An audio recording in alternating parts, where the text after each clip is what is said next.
대한민국 좌파의 인터넷이 대한민국에 도입되면서 출연하게 된 그 인물들이 있죠. 낙검수라 해가지고 당시에 보수 우파들이 인터넷도 잘 쓰지도 못할 정도로 인터넷 매체가 굉장히 생소할 때 이른바 나는 꼼수다 라는 이 팟캐스트라는 포맷으로 이명박 정권을 그냥 아작을 내버린, 네, 김대중 정권 말기 싹 인터넷 문화가 성장하면서 노무현을 거쳐서 이제 만개하기 시작해가지고 이명박 정권을 아작을 내고 박근혜 정권을 완전히 붕괴시켜가지고 탄핵을 시키고 탄핵을 당하게 하고 감옥에 쳐넣는데 이른바 대한민국 이 여론 시장에 가장 선동적이고, 네, 이게 뭐랄까, 선동이라는 표현도 이게 충분한 표현은 아닌데 말이죠. 이게 대한민국을 말아먹은 거야, 말아먹어. 대한민국 여론 정치 시장을 말아먹은 그 낙검수. 박근혜 대통령을 이른바 불구지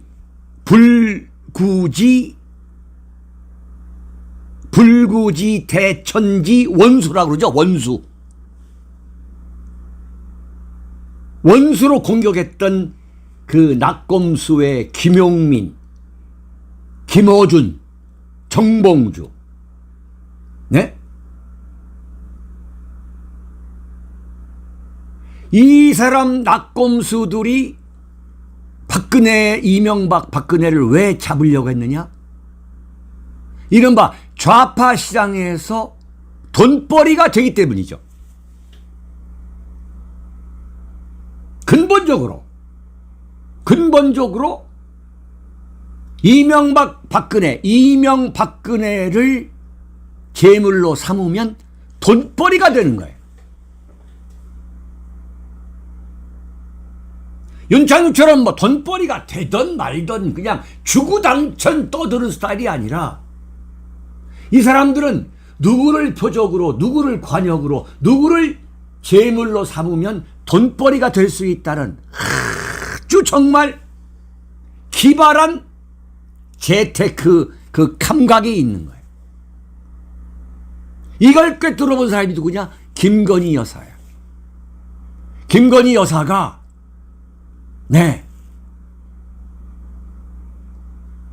그 서울의 소리 촬영 기사 이명수와의 녹취록을 보면 김어준은 한마디로 장사꾼이라는 거 아니야. 완전히 본질을 꿰뚫어 보는 거야. 김건희 여사를 간단하게 보면 절대 안 돼.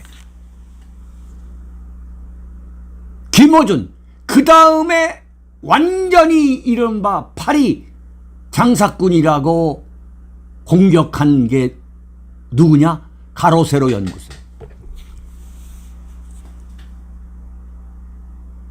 돈이 되는 거야. 네. 이들에 의해서 대한민국 이른바 언더그라운드, SNS, 이 유튜브 시장이 완전히 그야말로 완전히 타락한 거야. 정말 보수 우파 이 유튜브 시장은 이건 개혁돼야 돼. 보수 우파 국민을 완전히 정신적 바보로 만들었어. 그 보수 우파들, 연로하신 보수 우파들의 연금에 빨대를 꼽고 지금 배를 채우고 있는 인간들이 대한민국 보수 우파들인 거예요. 네. 그런데 최근에 이른바 대표적인 좌파 선동 대원이었던 그 김용민이가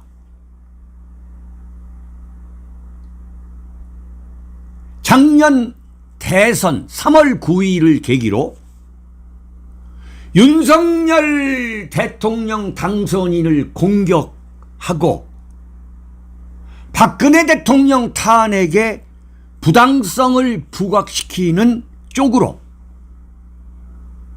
노선을 완전히 바꿨어. 그걸 어떻게 봐야 되느냐? 그걸 윤석열 시대에 박근혜 발의를 하게 되면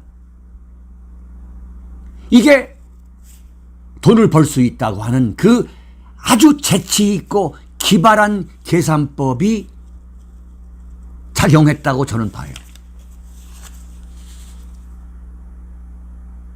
김용민이가 갑자기 우파가 된 게 아니야. 좌파에 있으면서 박근혜 대통령이라고 하는 그 관역을 또 다른 과거에는 죽이는 쪽에서 박근혜 대통령을 관역으로 삼았지만 윤석열 정권이 들어오면서 박근혜 대통령을 살리는 쪽으로 방향을 바꿨다 이거야. 그건 뭐냐? 박근혜 대통령이 만약에 죽었다면, 영향력이 없다면 김용민이가 그런 짓을 할 리가 없지. 박근혜 대통령이 살아있기 때문에 돈벌이의 이용 가치가 있다. 그리고 자신의 이름을 계속 유지하는데 활용 가치가 있다고 봤기 때문이야.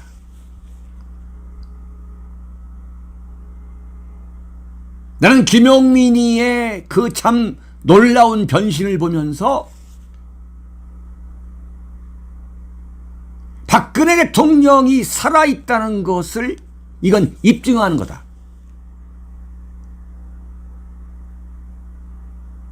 그러면서 내가 김용민이가 과연 무슨 소리 하는가를 지켜봐 왔어요.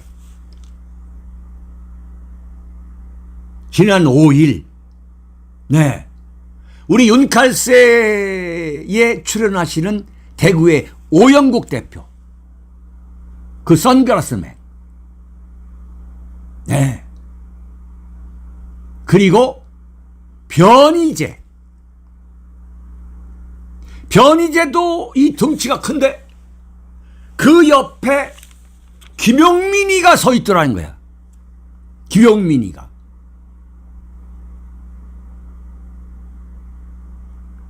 그 김용민이의 속셈, 대구 달성 박 대통령 사저 앞에 서 있는 김용민이의 속셈을 너무나도 뻔히 알기 때문에 그냥 지나쳐버린 거예요. 그런데 기자회견을 한 거죠. 어제 제가 인터넷을 쫙 뒤집니다. 네? 인터넷에 구석구석 다 뒤지는 거야. 그 지난 5일 박근혜 대통령 사저 앞에서 기자회견을 했는데 그 박용민이가 박근혜 대통령한테 편지를 보냈어요. 정말 깜짝 놀랐어.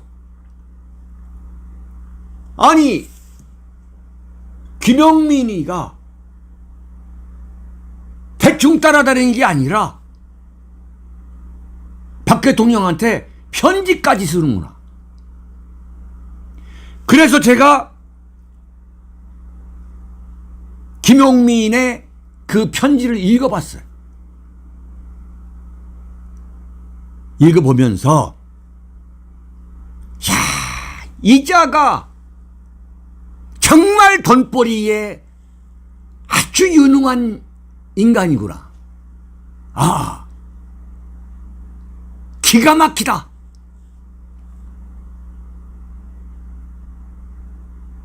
그러니까 인간이 올바른 평가나 판단을 하려면 기억력이 좋아야 돼. 기억력이. 나는 인간한테 가장 중요한 것 중에 하나가 기억력이라 봐요. 2021년 12월 24일 당시 문재인 대통령이 박근혜 대통령에 대해서 사면복권을 합니다. 2021년 12월 24일. 그때 김용민이가 문재인 대통령, 현직 대통령 문재인에게 보내는 편지를 썼는데 제가 그걸 보면서 정말 피가 거꾸로 솟았던 그 분노를 감추지 못했던 경험을 제가 생생히 기억한 거예요. 거기서 김용민이가 뭐라고 얘기했느냐. 이 좌파 입장에서 보면 정말 좌파의 정서를 기가 막히게 대변하는 글이야. 문재인 대통령은 누구 덕에 당선됐나? 촛불 시민이 우스웠나? 박근혜가 누구인가? 자질과 능력이 없음에도 국정원 도움으로 대통령이 돼서 세월호 참사라는 국가적 비극을 야기하고 이 좌파의 정서 판단 그대로지. 블랙리스트 사찰 등 정치 공작을 일삼으며 대기업으로부터 뇌물을 받아 처먹고 국정농단을 일삼았던 집권의 수괴 아닌가. 하!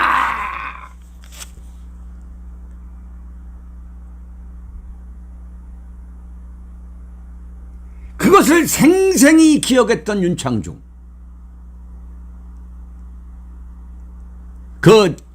지난 5일 김용민이가 박근혜 대통령한테 쓴 편지를 보면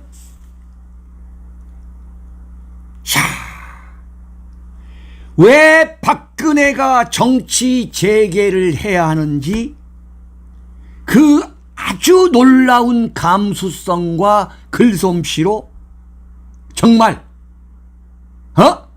박근혜 대통령이 보면은 마음이 움직이지 않을 수 없게끔 호소력 있는 글을 쓴 거야.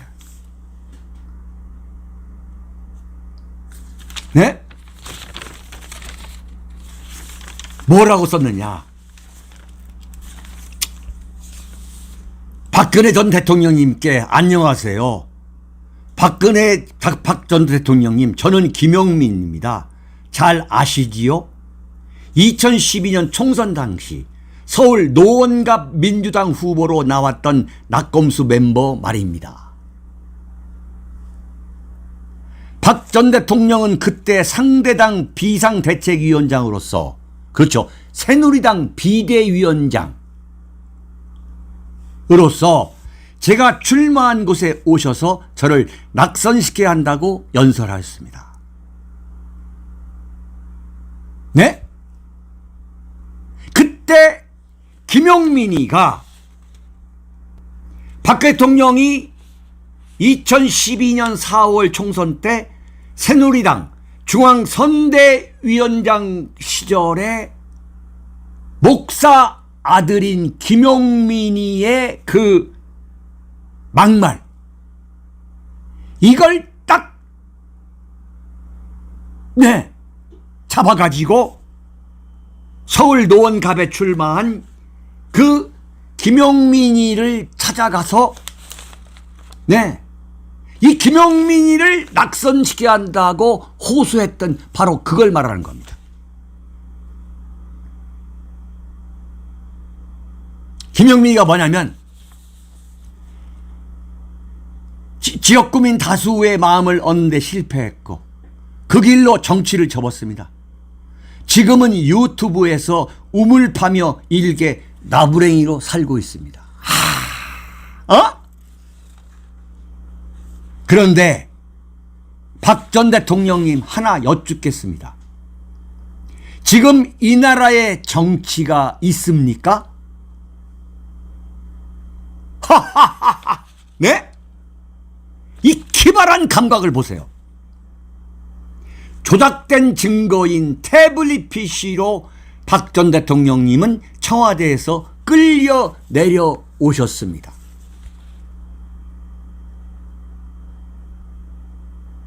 먼지 털기식 수사로 조국 전 법무장관 또한 끌려 내려왔습니다. 누가 그렇게 했습니까? 보수 진보를 넘나들며 수사로서 환심사고 수사로서 농락했던 정치검사 윤석열입니다.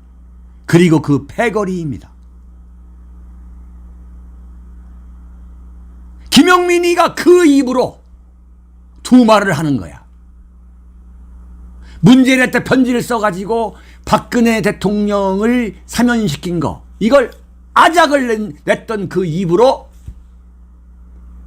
박 대통령이 태블릿 PC 조작으로 청와대에서 끌려 내려왔다는 거예요. 이대로 한국 정치가 망가지고 이로 인해 국민이 도탄에 빠지는 것을 바라지 않을 것이라 믿습니다. 이야, 박 전 대통령님 현실 정치에 신물라 하시는 것 잘 압니다.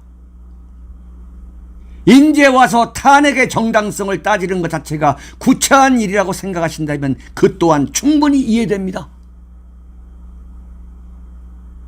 이 쓴 사람이 김용민이가 아니라면 정말 피가 거꾸로 솟게 하는 이야기야.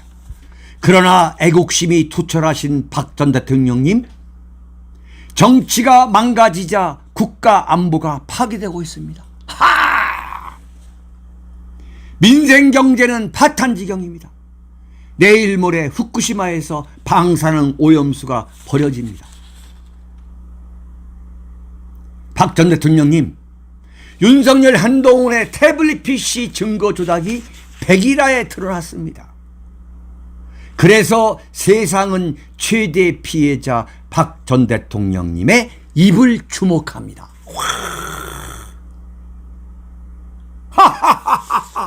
이야,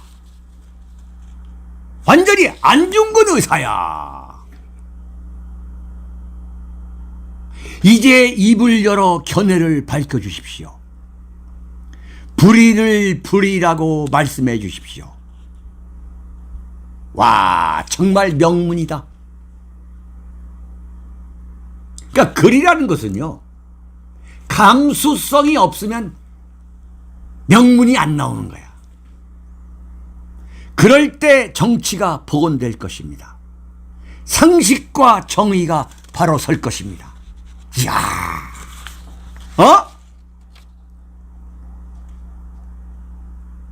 정말 김용민 이거 난 사람이야. 박 전 대통령님은 양심적 보수 유권자에게 많은 빚을 지고 계십니다. 수개를 왜 사면 복권시키냐고 조졌던 그 김용민이가 지금 이런 말을 하고 있는 거야. 추운 겨울 박 전 대통령님에 대한 탄핵이 잘못됐다며 광장에 나와 태극기를 흔들던 그분들의 간절함을 기억하실 겁니다. 정말 김용민이 귀엽다, 귀여워. 사시사철 서울구치소 앞에서 박 전 대통령님이 들으시든 안 들으시든 석방과 명예회복을 부르짖던 그분들의 열정을 기억하실 겁니다. 때마다 물품 구매든 후원이든 박 전 대통령님에게 도움이 되는 일이라면 무엇이든 다 하셨던 분들의 진심 어린 마음을 기억하실 겁니다. 이 엄청난 빚을 갚으셔야죠. 이 좌파의 감수성은 이건 정말 타고나는 거야. 그 길은 다름 아닌 예하면 예, 아니요 하면 아니요라고 말씀해 주시는 겁니다. 저 총선에 나왔을 때 낙선시키자며 아이들 교육에 도움이 안 되는 사람이라며 저를 비토하셨지요. 그렇죠. 네. 김영민과 같은 사람이 국회의원이 되면 우리 아이들 교육을 망친다. 이게 박 대통령이 노원 갑에 가서 김영민 낙선을 호소하면서 유세한 내용입니다. 낙선한 후 많이 자성했고 다시는 그런 오명을 쓰지 않기 위해 애쓰며 살아왔습니다. 박 전 대통령님도 그 말에 상응하는 행동을 해 주십시오. 불의를 아는 정도가 아니라 최대 피해 당사자인 박 전 대통령님이 현 윤석열 정권이 범죄로 권력을 강탈한 집단임을 분명히 해주시고 단죄해 주십시오. 그래서 아이들 교육의 본이 돼 주십시오. 이야, 기가 막힌 반전이야. 네? 눈물 나는 얘기야. 눈물 나. 기가 막힌 반전이야. 당신이 뭐라고 했느냐? 나보고 김영민 당선되면 아이들 교육에 문제가 있다 했는데 당신이 입을 다물고 있으면 뭐야? 아이들 교육에 도움이 안 되는 사람이라는 거 아니야. 오늘 이 말씀을 드리러 대구까지 왔습니다. 태블릿 PC 사건에 대한 진실투쟁에 동참해 주신다면, 그래서 불의한 윤석열 권력의 쐐기를 박는다면 보수뿐 아니라 진보도 박 전 대통령님을 재평가할 것입니다. 우리는 역사 앞에 책임 있는 모습으로 사명을 완수한 박 전 대통령님을 기대합니다. 와! 놀라운 이 논리 전개 그리고 감수성.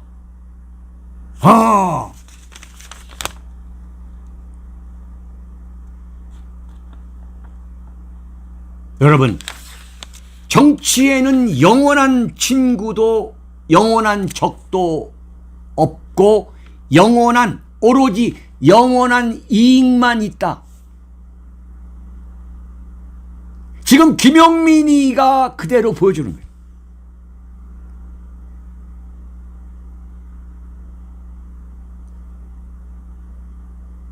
지금 이런 상황이 무엇을 말하느냐? 박근혜 정권에 참여했던 그 엄청나게 많은 이른바 고관 대작들, 박영수, 윤석열, 한동훈 특검에 의해서 모조리 단 한 명도 남기지 않고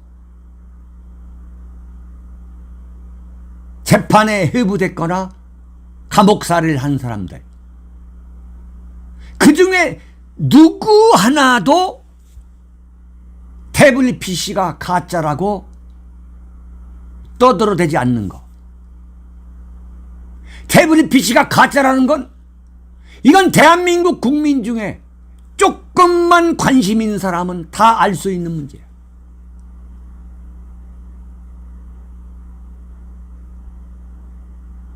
지금 대한민국은 태블릿 PC가 가짜임에도 불구하고 그 태블릿 PC 위에 문재인 정권이 세워졌고 그 위에 윤석열 정권이 세워진 거예요. 그래서 제가 금요일 최영희 시인과의 인터뷰에서 윤석열 정권은 모래성이다고 내가 얘기한 거예요.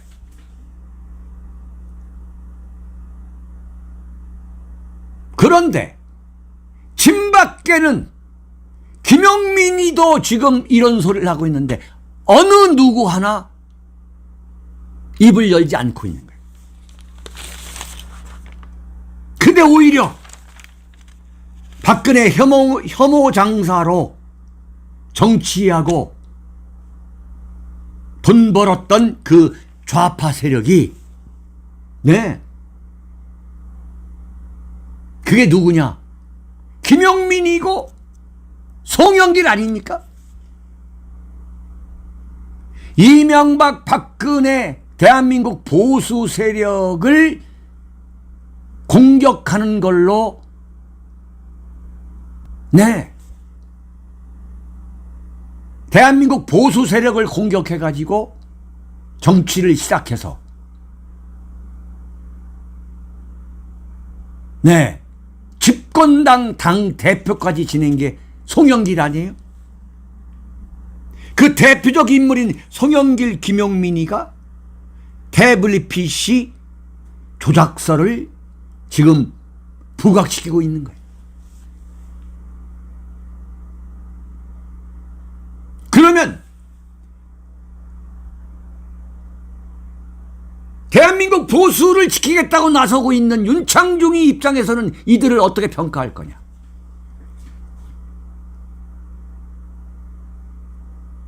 네? 여러분, 중국을 오늘날에 중국식 사회주의적 자본주의 국가로 만든 사람이 누구냐? 바로 등소평이입니다. 이 등소평이가 1979년 미국을 방문해요. 그 미국을 방문하고 돌아오면서 뭐라고 얘기하느냐? 네? 이른바 그 유명한 흥묘, 백묘 이야기를 합니다. 흥묘, 백묘. 검은 고양이든 흰 고양이든 쥐만 잘 잡으면 된다. 이른바 중국식 시장 경제론. 자본주의든 공산주의든 상관없이 중국 인민을 잘 살게 하면 그것이 제일이라는 거야. 송영길과 김용민에 대해서 윤창중이 생각하고 어떤 거냐?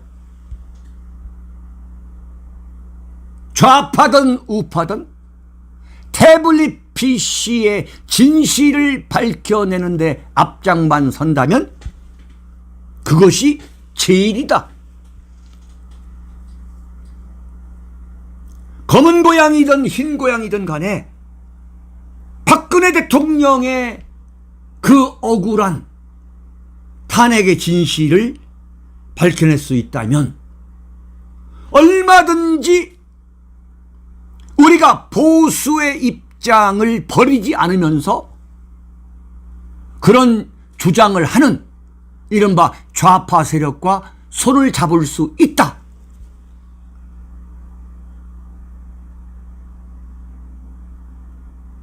우리가 언제까지 이른바 진영 논리에 빠져서 송영길, 김용민이가 주장하면 저건 말도 안 되는 소리라고, 송트남이니 뭐 어쩌고 이렇게 우리가 배척할 거냐 이거야.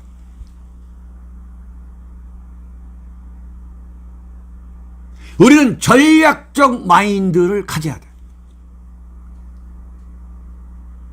이른바 플라톤의 도덕주의를 우리는 쓰레기통에 버려버려야 돼. 박근혜 대통령 탄핵이라고 하는 이른바 대한민국 헌정 질서를 파괴한 이 역대급 역사적 사건 앞에서 우리는 이른바 마키아벨리의 현실주의적 정치관으로 우리는 과감하게 전환해야 되는 거예요. 검은 고양이든 흰 고양이든 박근혜 탄핵의 진실을 밝혀낼 수 있다면 얼마든지 좌우 합작도 가능하다. 지난 몇 달 동안 제 나름대로 정말 심사숙고하고 천착해서 내린 결론입니다. 윤창중이가 좌회전하는 게 아니에요. 제발 공부 좀 하고, 그리고 윤창중이가 무슨 소리를 하는지 좀 자세히 보고서 윤창중에 대한 매도를 하셔라, 이게 평가를 하셔라, 이게. 이건 윤창중이가 지금 무슨 좌클릭 하는 게 아니야. 어림없는 소리야.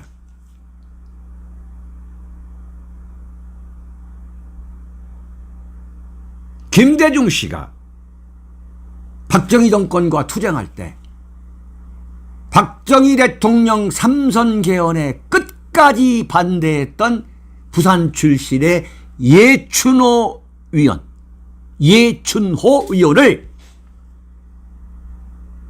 동교동계로 끌어들여가지고, 동교동계를 끌어가지고 민주화 투쟁에, 이른바 민주화 투쟁에 앞장서도록 만들었어요.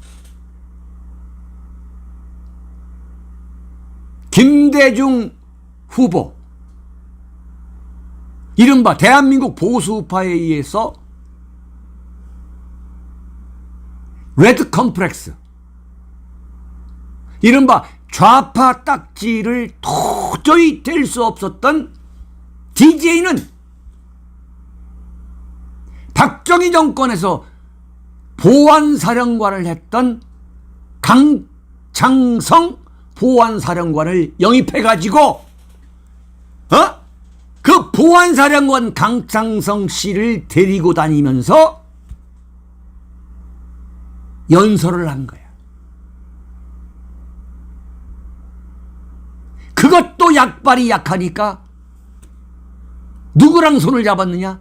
김종필하고 손을 잡은 거야. 보수파가 이런 전략적 마인드로 가야 되는 거야. 한 번 생각했던 거 끝까지 유지한다고 그게 마치 성경인 것처럼 불경인 것처럼 주장하는 거. 나는 박 대통령의 이 탄핵의 진실을 규명하는 데 있어서는 대단히 유연한 사고방식으로 가야 된다. 여러분 생각은 어떻습니까? 다음에 조갑재 씨 이야기를 할까 합니다.